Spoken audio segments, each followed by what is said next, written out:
Alright everyone, buckle up because today's episode is a masterclass in how two people can walk into a courtroom with the exact same right, the right to represent themselves, and walk out with two completely different outcomes. And trust me, you're going to want to see both of these cases all the way through because the contrast is wild. First up, we have Georgia driver Sydney Steele. Now, on the surface this might look like a simple traffic stop. Following too closely, improper lane change, the stuff most drivers deal with at some point. But what you're about to see is so much more than that. Sydney steps into this courtroom alone, no lawyer, no legal team, just her notes, her confidence, and her willingness to challenge the officer's testimony. And what happens next shows exactly how powerful self-representation can be when you actually understand how to work within the court's rules instead of fighting against them. But stay with me, because after Sydney's case, we're shifting gears into something much heavier. A Michigan defendant facing a felony charge who also chooses to represent himself, but takes a drastically different approach. And let's just say, if Sydney's case is a look at how self-representation can work when done correctly, the second case is a look at how fast everything can crash and burn when it's done the wrong way. In this first case, pay close attention to the dynamic between the officer and Sydney. Watch the small details, the changes in testimony, the uncertainty about the car she was allegedly following, the difference between what the officer claims and what Sydney describes. This is where self-representation lives or dies. In your ability to catch inconsistencies, ask the right questions, and stay composed even when the stakes feel personal. And Sydney? She handles it like someone who actually came prepared. So get ready because you're about to see a real-life legal chess match unfold. No attorneys, no courtroom theatrics, just a defendant who knows exactly what she wants the judge to notice. And right after that, a defendant who does the complete opposite. Let's get into it. Prove the case beyond a reasonable doubt. All right? Do you understand? Yes. All right. Mr. Tipton, you may introduce your witness. Yes, Your Honor. Lieutenant Carey, please state your name for the Zoom call. Lieutenant Jonathan Carey. And Lieutenant Carey, how are you currently employed? Currently the lieutenant for the Clayton County Sheriff's Office Black Hawk Traffic Unit. And how long have you been with the Clayton County Sheriff's Office? The Sheriff's Office, probably a little over 2 years. And you have prior experience before that, correct? Yes, I was with the Clayton County Police for about 4 or 5 years. Okay. And during that time, both with the Sheriff's Office and the Police Department, have you been post-certified? Yes. Okay. And being post-certified, are you authorized to investigate crimes, issue citations, and make arrests based on your investigations? Yes, I am. So I want to bring your attention to March 20th of 2024. Were you working for the Clayton County Sheriff's Department at that time? Yes. And were you on duty that day? Yes, I was. Did you at any point in time have occasion to make contact or initiate a traffic stop with a white Chevrolet Trax that was driven by Miss Sydney Steele? Yes.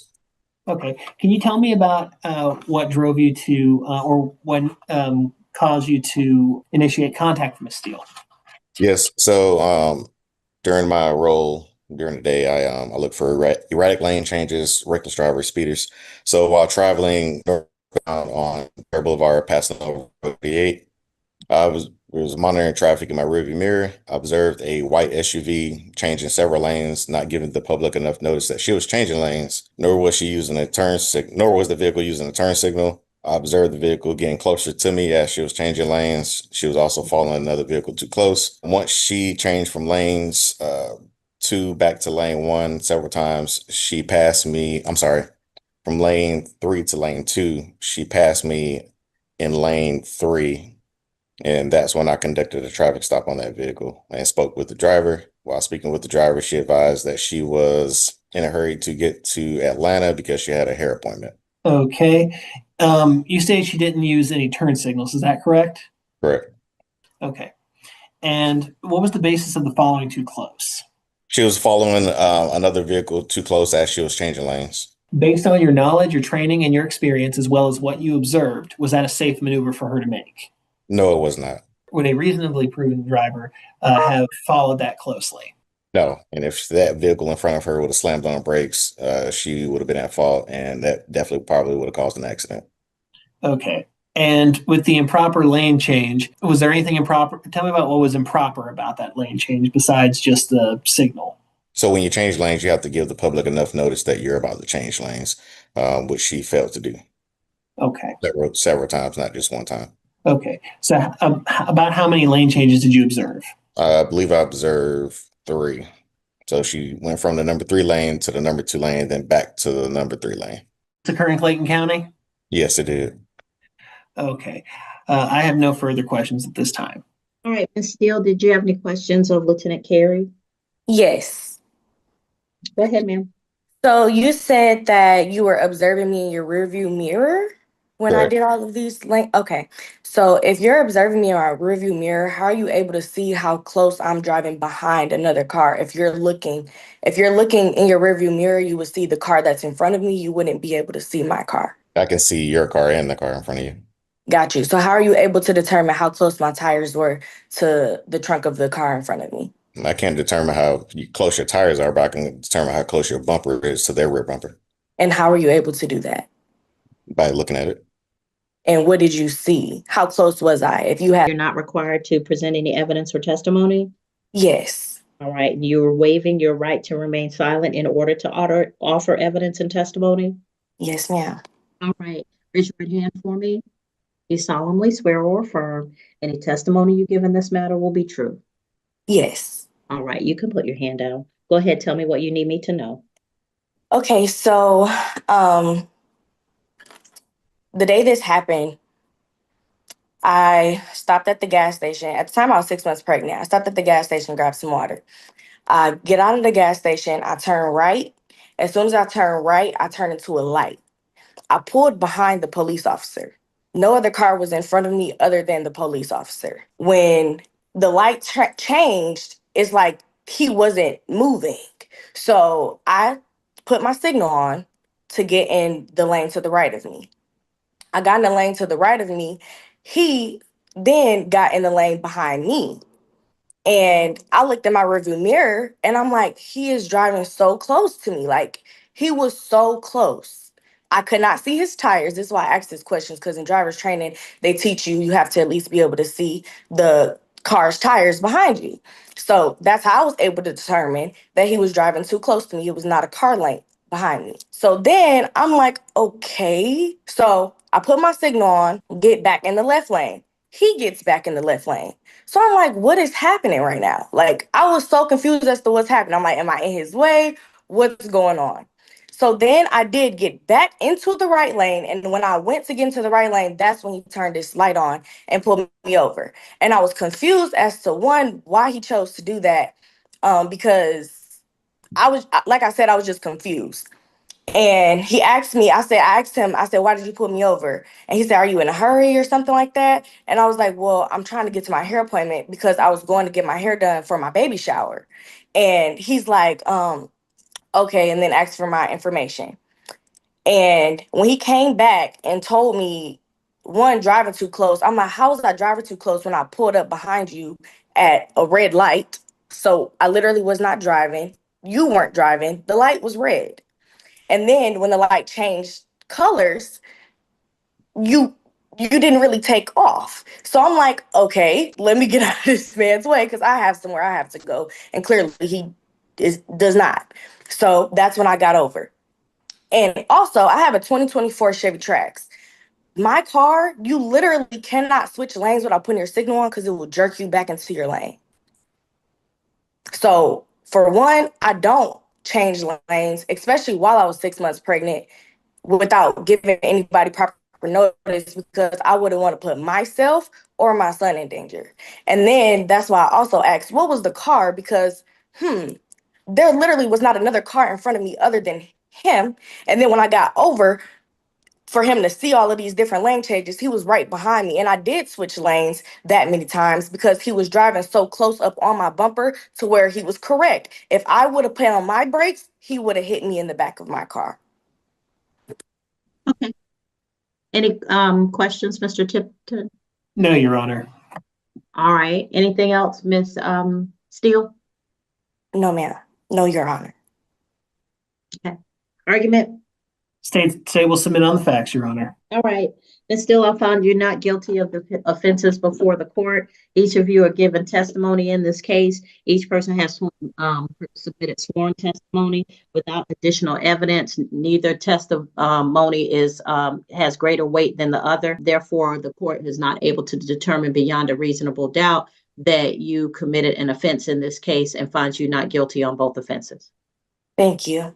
Now right here is where things get really interesting, because this is the point in the case where you can clearly see how a self-represented defendant can shift the entire momentum of a trial with just a few well-placed questions.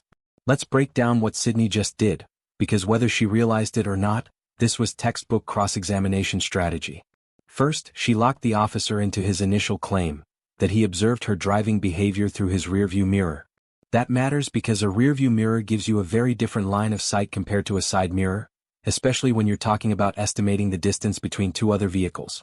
By pressing him on how he could determine her following distance, she forced him to explain something that was already shaky from the start.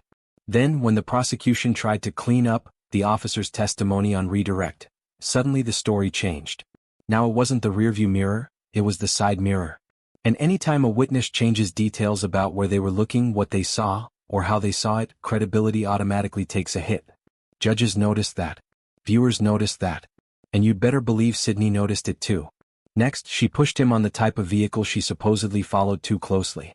This is brilliant because if the memory is clear enough to justify a citation, you'd expect the officer to remember at least something specific. The color, the make, the size. But he couldn't recall any of it. Not the type of car, not even the color.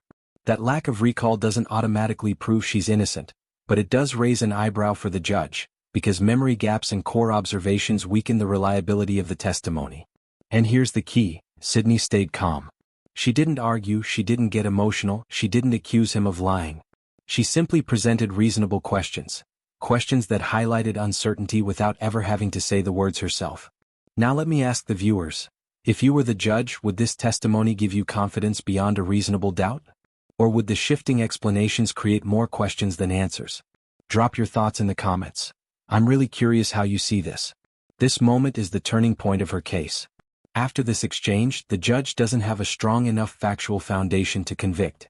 And that's why her calm demeanor and methodical questioning make all the difference. This is what effective self-representation looks like.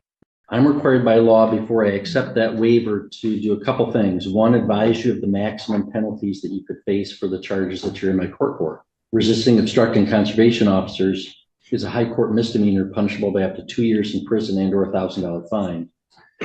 There's a habitual offender second notice that's been filed by the prosecutor, which would make that a felony punishable by up to 3 years and or $1,000 fine. And marine safety operating while intoxicated is a misdemeanor punishable by up to 93 days and or a $100 to $500 fine. Do you understand the maximum penalty for the charges against you? Well, I don't even really understand why I'm here, honestly. Well, okay. Well, that's fine. Do you understand the maximum penalty that I just explained to you? No. Hold on. I can't let you represent yourself until I establish a couple things. Well, I need to establish a couple things too, honestly. Hold on. Well, I can't let you represent yourself until I establish a couple things, or I'm going to be in trouble. Do you understand that the maximum penalty that you could face for the charges that you're here for is up to 3 years in prison and or a $1,000 fine? I don't understand the nature and cause of the action against me. So what is it that you don't understand? Do you not understand how long 3 years is, or how much the fine is that I've articulated? Can you tell me what it is you don't understand? The nature and cause of the action against me because there's no established jurisdiction. That's not what I'm asking you right now. Well, I'll let you place whatever objections you want on the record, Mr. McLeod. I promise you that. Okay. Can we just go one step at a time? So do you understand the maximum penalty that you could face if you're convicted as charged? 3 years in prison or $1,000 fine. Well, I have another question because the statutory jurisdiction doesn't exist under the Constitution. So in order for me to defend myself, could you please tell me where the published rules of conduct are for criminal statutory jurisdiction, or where I can find the nature and cause of this jurisdiction, or how this information exists? No, I don't even understand what you're asking. So you're saying this is a statutory jurisdiction under what? The statutes of Michigan, correct? Mr. McLeod, I've told you what my jurisdiction is. General jurisdiction. The people of the state of Michigan voted to convene a constitutional convention in 1961. Sure. There was a constitutional convention in 1961 and 1962. They proposed a state constitution. The voters of the state of Michigan ratified that in 1963. Article 6 establishes the judicial power, and the circuit court is a court under that judicial power of Article 6 of the state constitution. And so you're here in my court. I have subject matter jurisdiction over those crimes. I have personal jurisdiction over you because you've been alleged to have committed them in our county. That's my jurisdiction.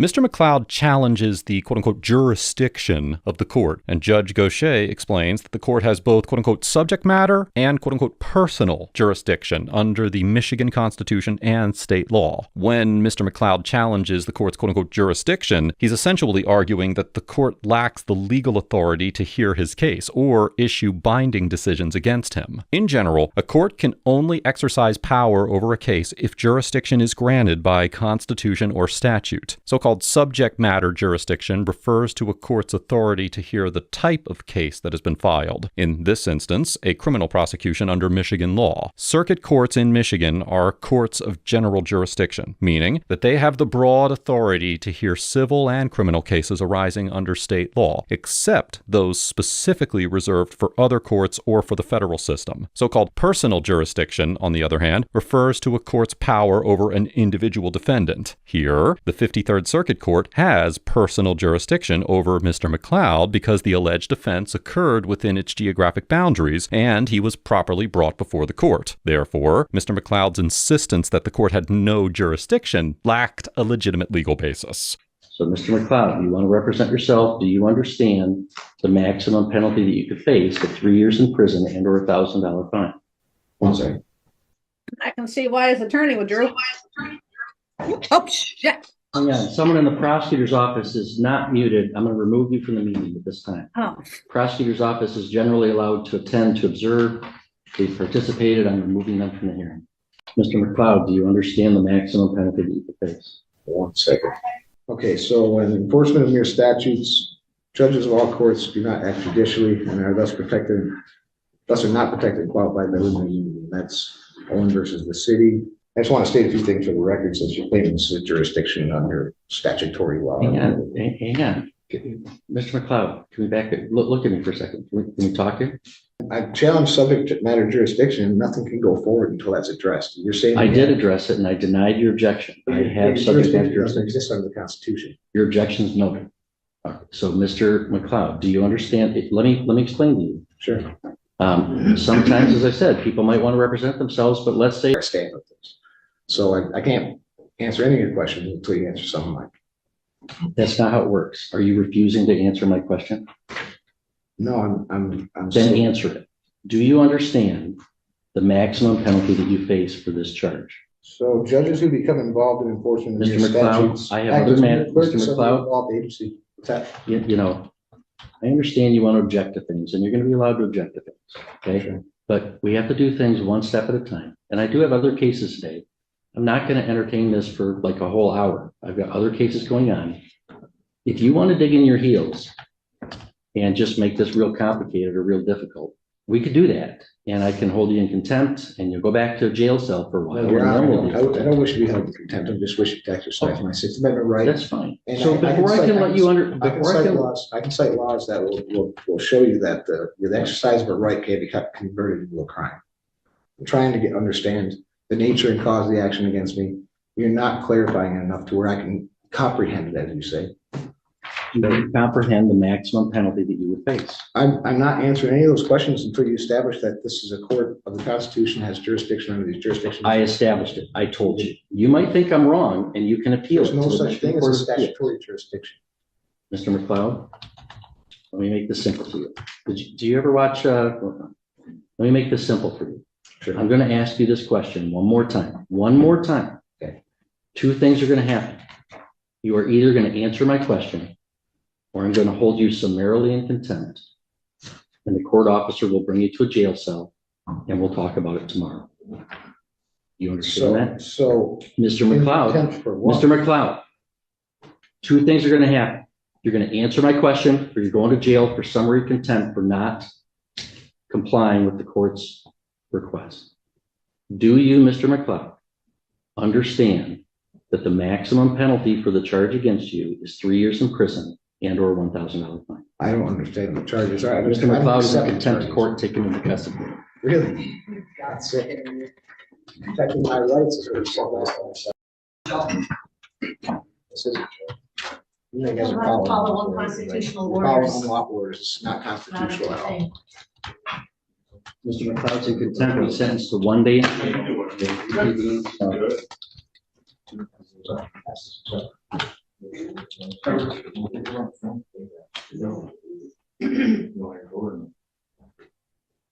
Mr. McLeod, your sentence is 1 day in jail. We'll reconvene tomorrow and get you This is notice. about the Constitution. I did nothing wrong except to question and exercise my rights. After Mr. McLeod refuses to answer Judge Gaucher's questions, Judge Gaucher holds him in contempt of court and sentences him to 1 day in jail. As the case moved forward, Mr. McLeod continued to represent himself and became increasingly disruptive in his behavior. Finally, in July of 2024, Judge Gaucher revoked Mr. McLeod's right to self-representation and his bond after he refused to accept mail from the court and failed to appear for a scheduled court date. Ultimately, the case concluded in September of 2020. And now we've reached the part of the episode where the contrast between these two cases becomes impossible to ignore. Sydney Steele's case showed us what happens when someone walks into a courtroom prepared, focused, and fully aware of the rules. The Michigan case showed us the exact opposite, a situation where a defendant, representing himself, treated the courtroom like a debate stage instead of a legal proceeding. And that difference right there is why their outcomes couldn't be more different. Let's put this into perspective. In Sydney's case, the judge was practically inviting her to succeed. She kept her questions relevant, her reactions controlled, and she never let her emotions override her strategy. She didn't interrupt, she didn't talk over the judge, she didn't accuse the officer of anything. She simply highlighted inconsistencies and allowed the court to come to its own conclusions. And that's exactly why the judge had enough reasonable doubt to find her not guilty. It wasn't luck. It wasn't attitude. It was composure and clarity. Now compare that to our Michigan defendant, someone who clearly believed passion could replace preparation. Instead of addressing the legal issues, he escalated tension. Instead of asking targeted questions, he argued. Instead of respecting the judge's instructions, he battled them. And the courtroom, especially a criminal courtroom, is the last place where that approach will ever work. So here's the takeaway. Representing yourself is your right, but it is not a shortcut. It doesn't magically level the playing field. It magnifies your strengths and your weaknesses. Sydney succeeded because she understood her role and respected the process. The second defendant failed because he didn't. But what did you think? Did the judge make the right call in both cases? Did the officer's shifting testimony bother you as much as it bothered me? And do you think the Michigan defendant could have avoided disaster with just a different attitude? I want to hear your thoughts. Drop them down below. And if you enjoy deep dive courtroom breakdowns like this, make sure you hit subscribe, turn on notifications, and join us for the next episode of Audit the Court. We analyze real cases, real judges, and real courtroom strategies, so you don't just watch court, you learn how it actually works. Thanks for watching, and I'll see you in the next one.